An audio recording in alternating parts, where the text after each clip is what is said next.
क्या आपको लगता है कि भाजपा प्लान भी ये भी कर रही है कि जम्मू को स्टेट बनाया जाए और कश्मीर को यूटी? ये वही लोग हैं जो अंग्रेज़ों के मुखबिर भी थे।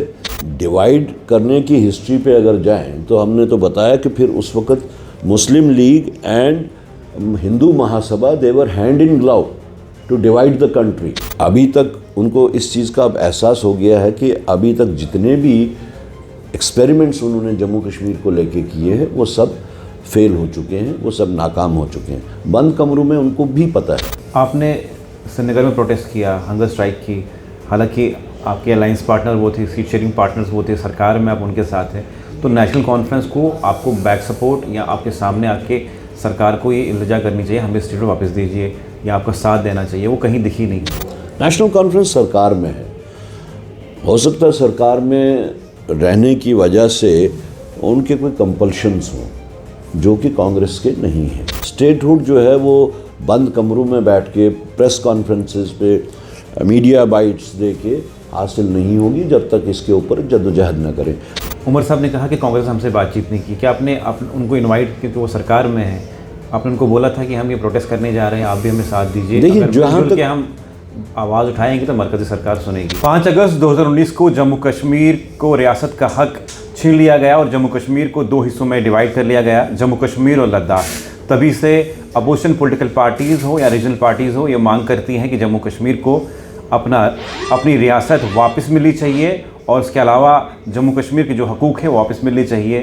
कांग्रेस लगातार सेंटर में भी मांग कर रही है और जम्मू कश्मीर में भी। मेरे साथ जम्मू कश्मीर कांग्रेस के प्रेसिडेंट तारिक हमीद कर रहा है। आपका बहुत बहुत स्वागत है। जी शुक्रिया। जिस तरह से आपने मुहिम चलाई, हमारी रियासत हमारा हक, उसके अलावा आज जो सुप्रीम कोर्ट का फैसला आया, उन्होंने कहा कि 8 हफ्तों में जो मरकज़ी सरकार है वो जवाब दे कि क्यों नहीं स्टेटहुड बहाल हो रहा। लेकिन उन्होंने उससे पहले ये भी कहा कि जो पहलगाम में हुआ उसको नहीं टाल सकते हैं। किस तरह आप देखते हैं कि बार बार जिस तरह से स्टेटहुड के मुद्दे को टालते जा रही है मरकज़ी सरकार, उसको किस तरह देख रहे हैं आप?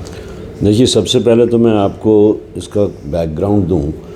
2019 5 अगस्त को जिस वक़्त यूनिलैटरली अनडेमोक्रेटिकली गवर्नमेंट ऑफ इंडिया ने हमारे जो इख्तियारात थे, हमारे जो हकूक़ थे वो छीने, उसके साथ साथ ही उन्होंने हमारी इस रियासत को, महाराजा हरी सिंह जी की सबसे बड़ी रियासत को डिसमेंबर किया और उसको 2 यूटीज़ में कन्वर्ट कर दिया, जो कि ख़ुद से एक ह्यूमिलिएशन थी जम्मू कश्मीर के लोगों के वास्ते। बहरहाल उसके बाद में कांग्रेस वर्किंग कमेटी का जो रेजोल्यूशन आया उसमें बहुत ही शिद्दत से इस बात पे ज़ोर दिया गया कि हमारी रियासत का जो दर्जा है वो बहाल किया जाए। और तब से आज तक हम मुख्तलिफ़ सूरतों में, मुख्तलिफ़ फोरम्स में इस चीज़ को आगे बढ़ाते गए। और जब इलेक्शन आया, जिस वक़्त पहले तो अगर सुप्रीम कोर्ट का इंटरवेंशन ना होता तो शायद आज यहाँ पे इलेक्शन भी नहीं हुए होते। उसके साथ साथ जो दूसरी डायरेक्शन थी वो ये थी कि रियासत का दर्जा जल्द अज जल्द बहाल किया जाए, लेकिन अभी तक उसके ऊपर कोई भी पेशरफ्त नहीं हुई है। होने को तो अगर देखा जाए तो ये कंटेम्प्ट ऑफ कोर्ट भी है जो मरकज़ी सरकार सुप्रीम कोर्ट की हिदायत पे अमल नहीं कर रही है। बहरहाल इस दौरान में जिस वक्त इलेक्शन शुरू हुए तो हमने तभी ये कहा था कि हम रियासत का दर्जा बहाल करने की हर मुमकिन कोशिश करेंगे और मरकज़ी सरकार हो या कोई भी फोरम हो, उसमें हम जम्मू कश्मीर के 1,40,00,000 लोगों के जो बुनियादी हकूक़ हैं जो यकतरफ़ा तौर पे छीने गए, डाका डाला गया, उसकी बहाली के लिए हम मुहिम चलाएंगे। और अभी जो आप देख रहे हैं ये पिछले 8 महीने से हम इसके ऊपर बाज़ाब्ता जम्मू कश्मीर के 20 अज़ला में हमने एक मूवमेंट चलाई और उसको हमने पहले अपने वर्कर्स तक ले गए और उसके बाद में आम इंसान तक ले गए और वहाँ उनको समझाया कि स्टेटहुड के ना होने से हमारे क्या क्या नुकसानात हैं। तो हमने इलेक्शन से पहले जो बात कही थी वही इलेक्शन के बाद भी कही। इसमें कोई शक नहीं कि हमारा प्री पोल अलायंस था नेशनल कॉन्फ्रेंस के साथ में और हमने सीट शेयरिंग के तहत इलेक्शन लड़ा।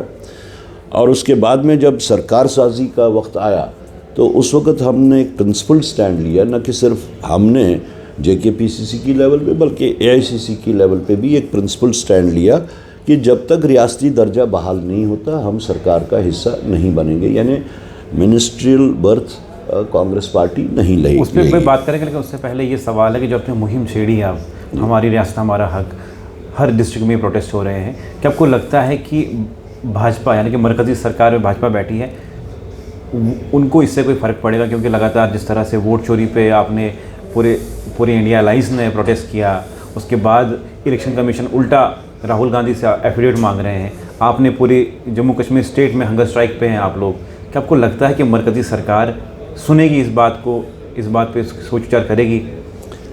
उनके इस जो उनका रवैया रहा, ये अपना रियासती हक वापस देने के तई, उसी का नतीजा है कि हमने इस अंधी गूंगी बहरी सरकार को जगाने के वास्ते ये सिलसिला शुरू किया, हमारी रियासत हमारा हक। और उसको मज़ीद जब हमें लगा कि शिद्दत देने की ज़रूरत है तो हमने श्रीनगर चलो, जम्मू चलो, दिल्ली चलो की कॉल दी।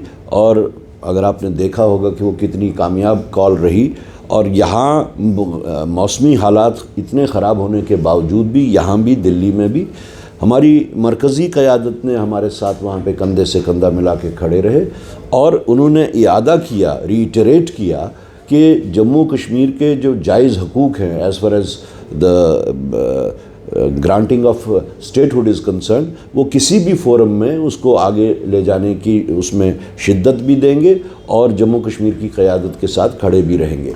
हमारे साथ उस वक़्त दिल्ली में जो है इंटरेक्शन जो हमारा हुआ, राहुल गांधी जी से हुआ, खड़गे जी से हुआ, हमारे KC वेणुगोपाल थे, हमारे इंचार्ज नासिर हुसैन साहब थे, तो सब की बातों से हमारा जो काडर था वो काफ़ी बूस्ट हुआ। और आने के बाद में, दिल्ली से वापस आने के बाद में, फिर हमने एक नया सिलसिला प्रोग्राम्स का दिया, जिसमें पहले 4 दिन 1 अगस्त से शुरू किया था। पहले 4 दिन हमने ये इंटरैक्टिव सेशन रखा और उसको आउटरीच प्रोग्राम के तहत हमने जितनी भी सिविल सोसाइटी थी उनसे बात की है। 5 अगस्त को हमने काले दिन के तौर पे मनाया, और 9 अगस्त को कोइंसाइड जो करता था क्विट इंडिया मूवमेंट की डेट के साथ, तब से हमने हंगर स्ट्राइक जो है, ये चेन हंगर स्ट्राइक वो शुरू की 9 तारीख को श्रीनगर से और 10 तारीख को जम्मू से।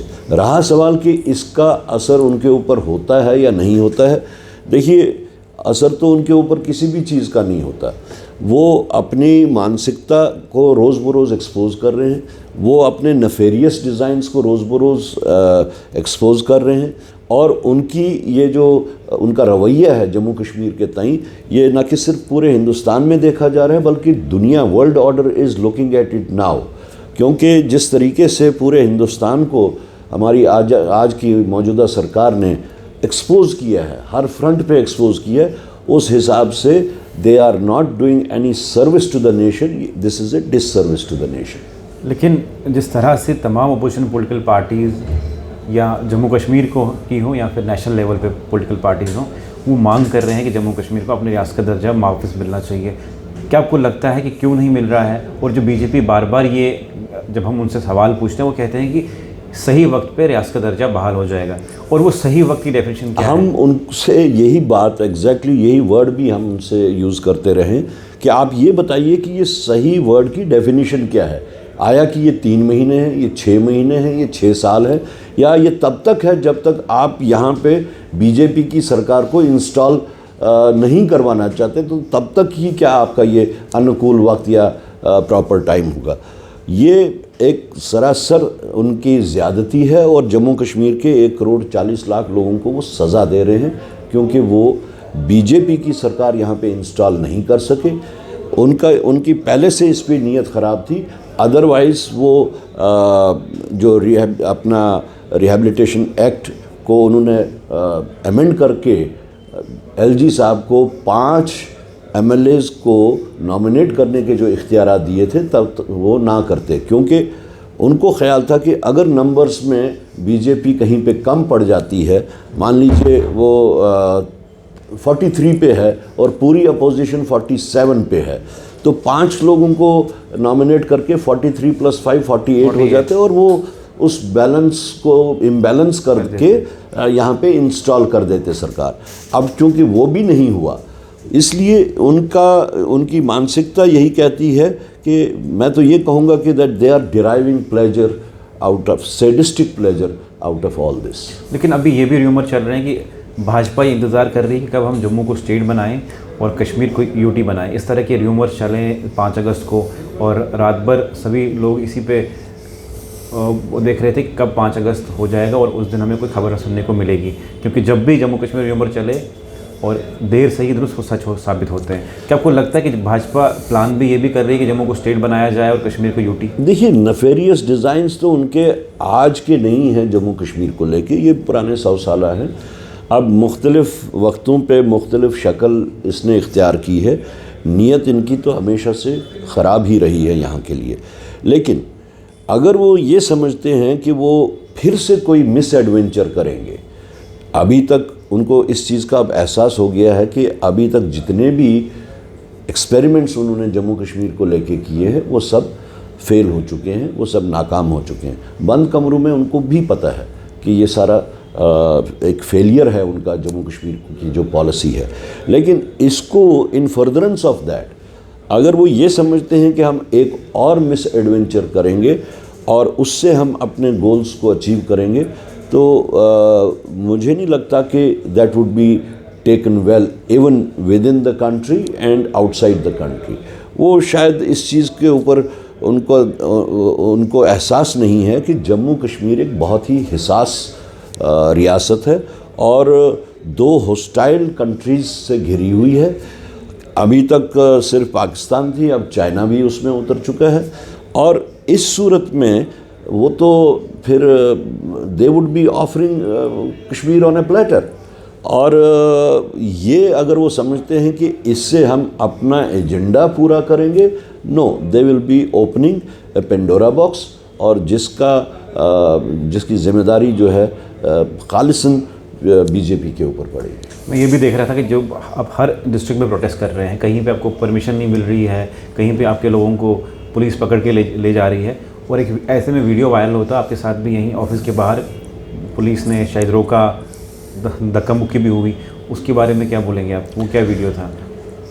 देखा अगर जाए तो इस वक्त पूरा मुल्क जो है वो डेमोक्रेसी से ऑटोक्रेसी में तब्दील हो चुका है, और ये उसी के असरात हैं। जो मुल्क में इस वक्त ऑटोक्रेसी है वही ऑटोक्रेसी जहाँ तक पुलिस महकमे के ताल्लुक़ है, क्योंकि यही एक महकमा है जो बराह रास्त मरकज़ी सरकार के तहत है। तो यहाँ की पुलिस में भी एक वो गुंडागर्दी का अंसर जो है वो अब घर कर चुका है, और डेमोक्रेटिक नॉर्म्स को वो बिल्कुल कोई बालाए ताक रख के अपनी हैंडलिंग यहाँ पे करते हैं। हमने पीछे भी इस बारे में बात की थी कि ख़ास तौर से इस इलाके में, मैं ये नहीं कह सकता कि बाकी इलाकों में या बाकी पुलिस ऑफिसर्स का क्या इसमें रवैया रहता है कांग्रेस को हैंडल करने में, लेकिन जो ये एक सेंसिटिव एरिया है हमारा, जो ये चौकी है या पुलिस स्टेशन है, इसमें इस तरीके के लोगों को रखना जो है वो प्रॉब्लम को इनवाइट करने की बात है। लेकिन टोटलिटी में अगर देखा जाए तो इस वक्त भी पुलिस का जो रवैया दिखता है टोटलिटी में, क्योंकि हम कश्मीर की बात करें तो हमने जिस वक्त वहाँ श्रीनगर चलो की कॉल दी तो हमारा ऑफिस सील कर दिया गया, जबकि हज़ारों हमारे वर्कर्स अंदर थे, नहीं आने दिया। जम्मू की बात करें तो यहाँ पे हमारे ऊपर लाठीचार्ज भी हुआ, हमारे साथ में बेअदबी का तरीक़ाकार भी इख्तियार किया। हमारे राजौरी के एमएलए इफ्तिखार को पुश किया गया और मैन हैंडल किया गया। तो ये टोटलिटी में दिखाता है कि ये कौन है इनके बॉसेस जिनके कहने के तहत इनकी एंटी कांग्रेस एटीट्यूड सामने उभर के आता है। आपने शुरुआत में कहा कि हमने जो इलेक्शन से पहले वादे किए थे, इलेक्शन के बाद उसी पे हम उतर रहे हैं, उसी पे काम कर रहे हैं। लेकिन नेशनल कॉन्फ्रेंस ने 370 पे वोट लिया, रियासत का दर्जा बहाल करेंगे, और आज पे उनको इल्ज़ाम लग रहे हैं कि उन्होंने जो मैनिफेस्टो में वादे किए वही उन्होंने नई दिल्ली को भेज के आज पावर एंजॉय कर रहे हैं। आप क्या कहते हैं इस पर? देखिए, नेशनल कॉन्फ्रेंस और कांग्रेस का एक सीट शेयरिंग अलायंस हुआ। मुद्दा मकसद उस वक़्त सिर्फ ये था कि वोट बटे ना और बीजेपी को किसी तरीके से आउट ऑफ पावर कॉरिडोर्स रखा जाए। अल्हम्दुलिल्लाह उसमें हम कामयाब हो गए, जहाँ तक कश्मीर के हमारे उस सीट शेयरिंग का ताल्लुक़ है। लेकिन दोनों पार्टीज़ ने अपने अपने मैनिफेस्टो पे इलेक्शन लड़ा, अपने अपने एजेंडा पे इलेक्शन लड़ा। हमारा उस वक़्त कोई ऐसा कॉमन मिनिमम प्रोग्राम नहीं था। We contested elections purely on our own agenda, और उस एजेंडा के तहत उस ये जो मैनिफेस्टो में हमने बात कही थी उसके तहत ही हमने फिर स्टेटहुड को रेस्टोर कराने की बात को आगे चलाया। और उस वक़्त भी जो सरकार में न शामिल होने का जो वजह थी वो यही थी कि जब तक स्टेटहुड रेस्टोर नहीं होगा हम सरकार का हिस्सा नहीं बनेंगे, और उसी चीज़ को लेके अभी तक हम चल रहे हैं। जो सवाल मेरा था कि आपको लगता है कि नेशनल कॉन्फ्रेंस ने वो मैनिफेस्टो दिल्ली को बेच के अपनी पावर एंजॉय कर रहे हैं? आज आमतौर पे जितनी पॉलिटिकल पार्टीज़ हैं या लोग हैं वो यही इल्ज़ाम लगा रहे हैं कि नेशनल कॉन्फ्रेंस वो बात भूल गई जिस बात पे वोट लिए थे। देखिए, I would not like to cast aspersions. अलबत्ता मैं अपनी बात कह सकता हूँ जहाँ तक कांग्रेस पार्टी का ताल्लुक़ है। जो हमने जो असर्शंस की थी अपने मैनिफेस्टो में, हम उस पर बराबर हैं, उस पर कामज़न हैं। आपने श्रीनगर में प्रोटेस्ट किया, हंगर स्ट्राइक की, हालांकि आपके अलायंस पार्टनर वो थे, सीट शेयरिंग पार्टनर्स वो थे, सरकार में आप उनके साथ हैं, तो नेशनल कॉन्फ्रेंस को आपको बैक सपोर्ट या आपके सामने आके सरकार को ये इल्तिजा करनी चाहिए हमें स्टेट वापस दीजिए या आपका साथ देना चाहिए, वो कहीं दिखी नहीं? नेशनल कॉन्फ्रेंस सरकार में है, हो सकता है सरकार में रहने की वजह से उनके कोई कंपल्शंस हों जो कि कांग्रेस के नहीं हैं। अब वो भी अपने तरीके से किस तरीके से वो इसकी डिमांड करते हैं, बात करते हैं डिफरेंट फोरम्स में, लेकिन हमारा मानना है कि स्टेटहुड जो है वो बंद कमरों में बैठ के प्रेस कॉन्फ्रेंसेस पे मीडिया बाइट्स दे के हासिल नहीं होगी जब तक इसके ऊपर जद्दोजहद न करें।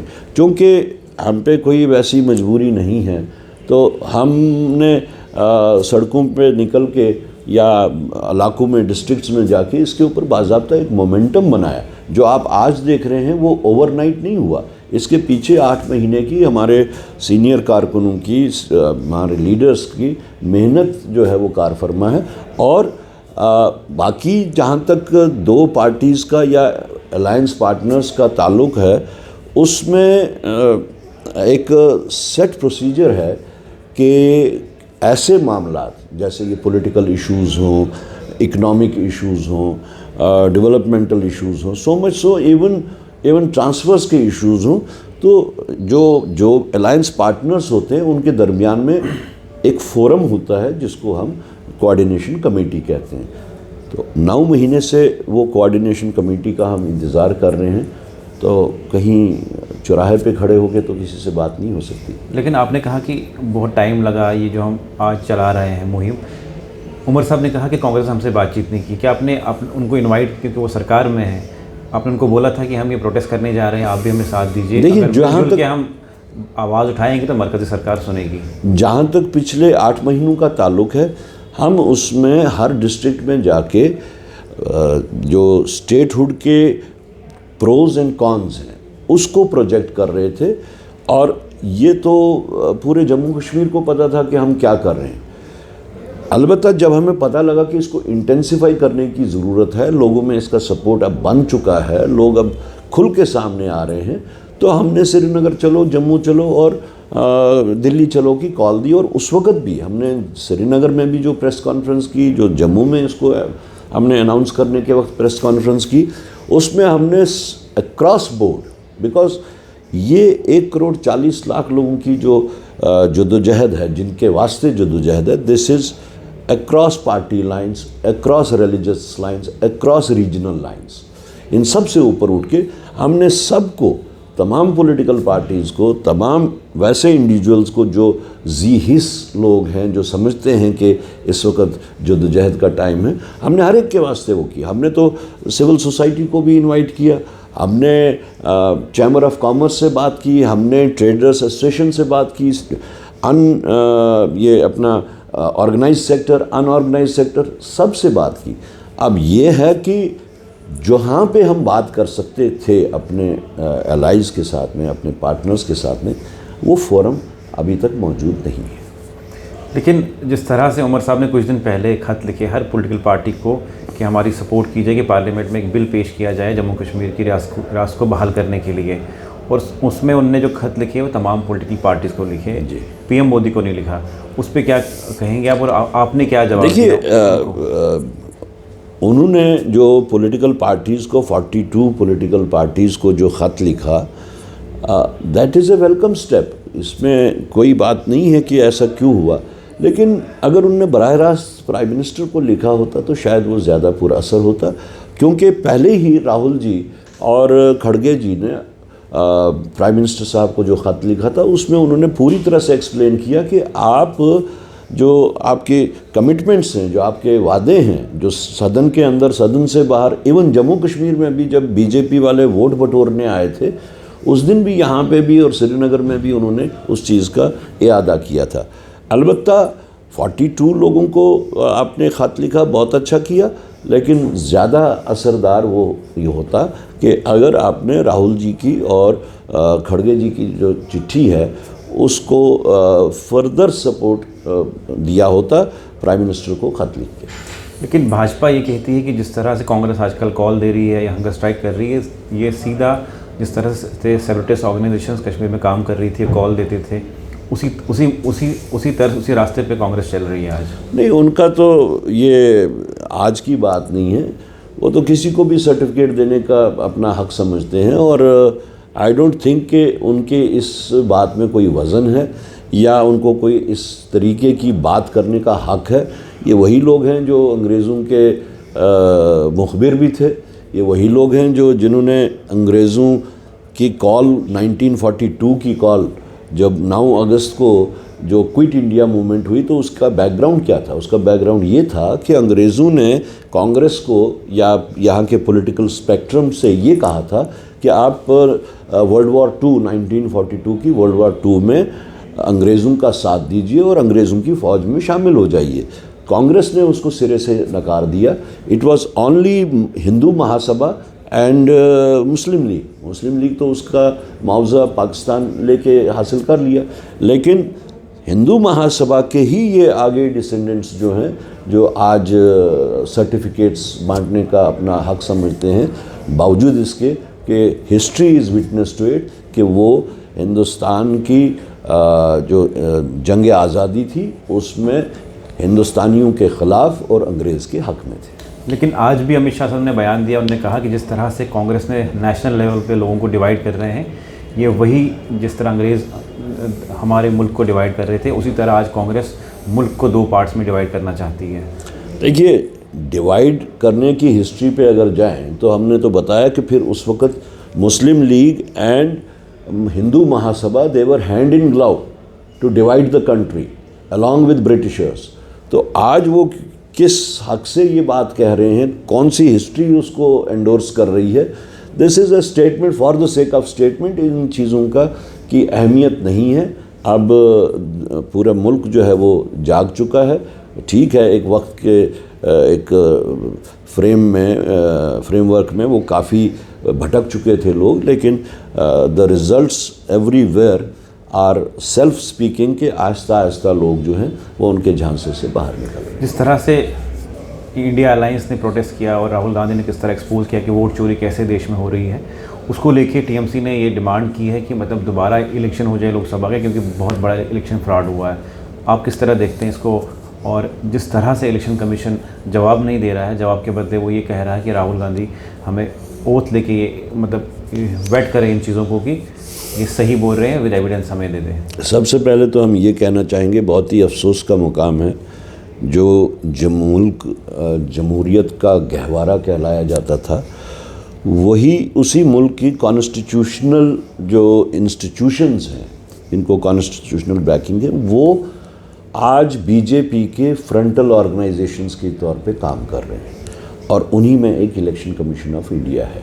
उसमें हैं तो बाकी भी, एनआईए है, सीबीआई है, इनकम टैक्स है, लेकिन आज की डेट में जिस तरीके से इलेक्शन कमीशन काम कर रहा है, वो बराबर एक फ्रंटल ऑर्गेनाइजेशन के तौर पे कर रहा है। रहा सवाल कि इलेक्शंस दोबारा करवाने की जो बात है, आज हिंदुस्तान में या हिंदुस्तान से बाहर इलेक्शन कमीशन ऑफ इंडिया और मौजूदा सरकार जो है वो टोटली एक्सपोज्ड है। चोरी तो उनकी पकड़ी गई, मुख्तलिफ तरीक़ों से पकड़ी गई। आपने कल ही देखा होगा कि 7 जिंदा इंसानों को उन्होंने इलेक्शन कमीशन ऑफ इंडिया ने बिहार के 7 लोगों को डेड डिक्लेयर कर दिया था, और वही 7 लोग कल राहुल गांधी के साथ चाय पी रहे थे। तो क्रेडिबिलिटी जो है वो इलेक्शन कमीशन की, वो इस सरकार की और वो बीजेपी की, वो टोटली ख़त्म हो चुकी है।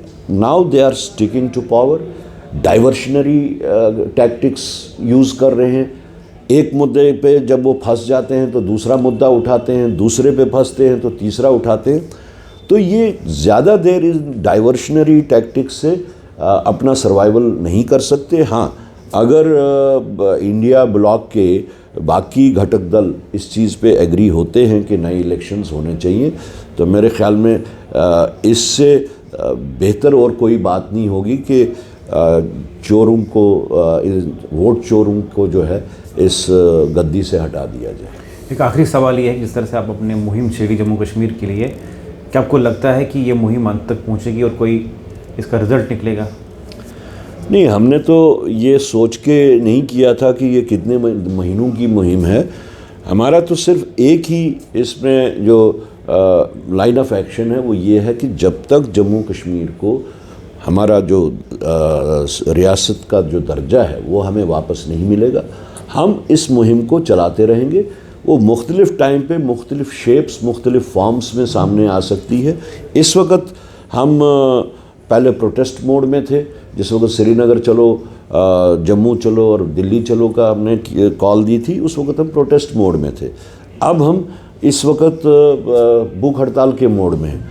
आगे जाके हम इसका कोई और शक्ल दे सकते हैं, but this will continue till the statehood is restored to Jammu and Kashmir. चलिए, बहुत बहुत शुक्रिया। मेरे साथ जम्मू कश्मीर कांग्रेस के प्रेसिडेंट तारिक हमीद करात है। जिस तरह से कांग्रेस ने ये मुहिम चलाई है कि हमें रियासत वापस मिलनी चाहिए, हंगर स्ट्राइक प्रोटेस्ट कर रहे हैं, लेकिन बाकी जमातें जो ये डिमांड कर रही थी वो कहीं भी फील्ड में इनके साथ नहीं दिख रही हैं, और भी बहुत सारे सवाल पूछे। क्या कुछ उनने जवाब दिए, किस हद तक आप सहमत हैं? कमेंट सेक्शन में ज़रूर लिखिएगा।